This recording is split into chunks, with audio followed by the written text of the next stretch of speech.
Good morning, boys and girls.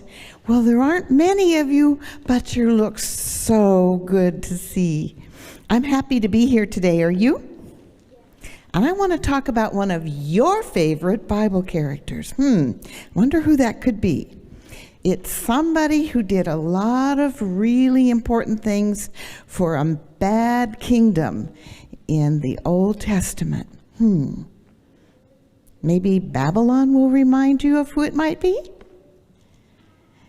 I'm talking about Daniel. Now, when you think about Daniel, what do you think about? Any ideas? What stories about Daniel do you know? Daniel and the lions. The lion's den, right. Do you remember any other stories about Daniel?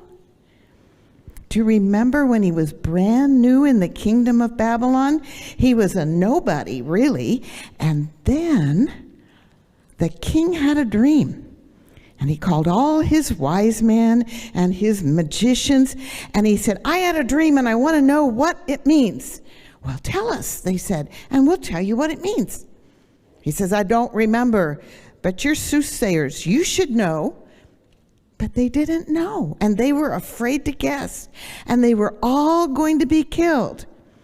And then Daniel heard about this, and he went to the king. Well, he prayed first, and then he went to the king, and he said, King, I believe my God, not the soothsayers, but my God, can tell you the dream. Give me one night to pray. And so the king did, and Daniel came back with the answer. You think that impressed the king? Yeah, I think so. In time, Daniel became one of the king's most trusted people. Now, God had another job for Daniel, just besides helping the king. God wanted Daniel to listen to some visions God gave him and write them down. And so Daniel said, okay. And he began having dreams about things that made no sense to him, about animals that didn't exist on the earth. They were kind of weird looking. And so Daniel did the only thing he knew how to do. Do you know what that was? He prayed. He knelt down and he cleared his throat, and he probably said, Dear Lord, and somebody tapped him on the shoulder. Do you think that shocked him? I think it would startle me. And it wasn't just somebody. Do you know who it was? Yes. It was Gabriel. Yeah, an angel. And Daniel, he was a little shaken. He hadn't even prayed yet.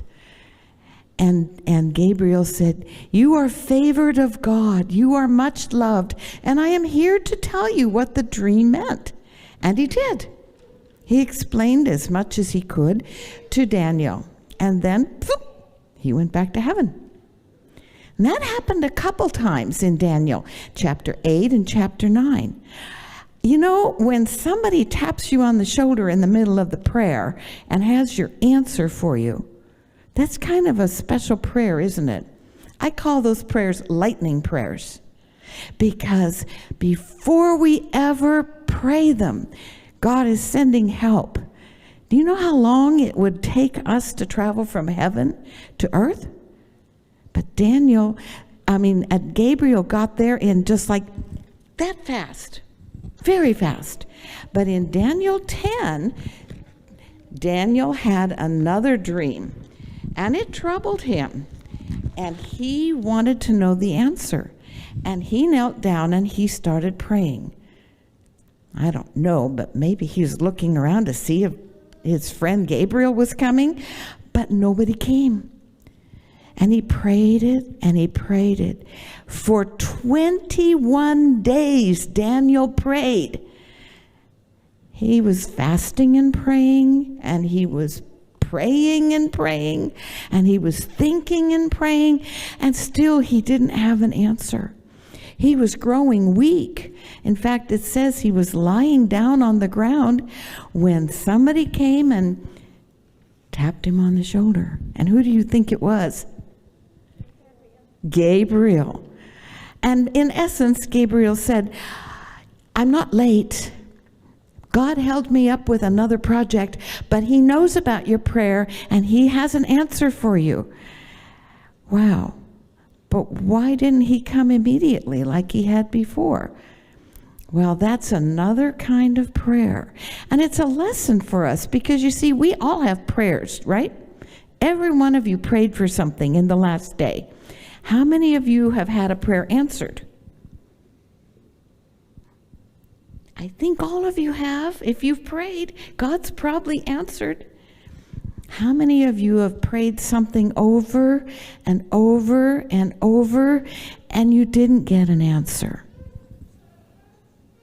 Maybe not the answer we thought. I have a name for those prayers too, and it's kind of a funny name. It's called a chicken prayer. A chicken prayer. That doesn't sound like something related to a lightning prayer, does it? But how many of you have chickens or have ever had chickens? I know in the country, yeah, some of you do. Have you ever watched a chicken lay an egg and then sit on it? And sit on it? And sit on it? Get up and eat and come back and sit on it some more? And maybe get up and roll the eggs around a little bit and sit down again? Now, it seems to me in a chicken's life, that time before the egg hatched would seem like forever, right? But they didn't get up and leave. They only got up long enough to eat and come back and sit down again. And then one day the chicken felt something underneath her. And she got up and she looked and one of her eggs had cracked open and something was sticking out. Do you think she was excited? I would think a mother chicken would be excited, but she didn't do anything to help. The chicken had to get out by itself. But pretty soon there was a wet, fluffy little yellow chicken there. Her prayer and her work and her waiting paid off. The chickens had hatched. And soon they were marching around after mommy, eating little bugs and corn on the ground. And it took a while, right? It took 21 days for those chickens to hatch, right? That's how long it took for Daniel's prayer to be answered. Boys and girls, I know right now, those of you who are in school are praying for many things. You're praying that you can soon go back to school, and you're praying for your friends who are sick, and you're praying for special needs, right? Keep praying, because sometimes God takes a while answering a prayer, but it doesn't mean that he doesn't hear you. Remember, he heard Daniel before Daniel ever said amen. In fact, before Daniel ever said, "Dear Jesus," or "Dear God," his prayer was answered. I have something I want to give you today to take home and write or draw a picture of a prayer request you have. And I want you to put it away for 3 weeks. That's 21 days. And then keep praying for your prayer request. And at the end of your 21 days, let's see if God has answered your prayer. Okay? Okay, you can go back to your seat as soon as you have your chicken prayer.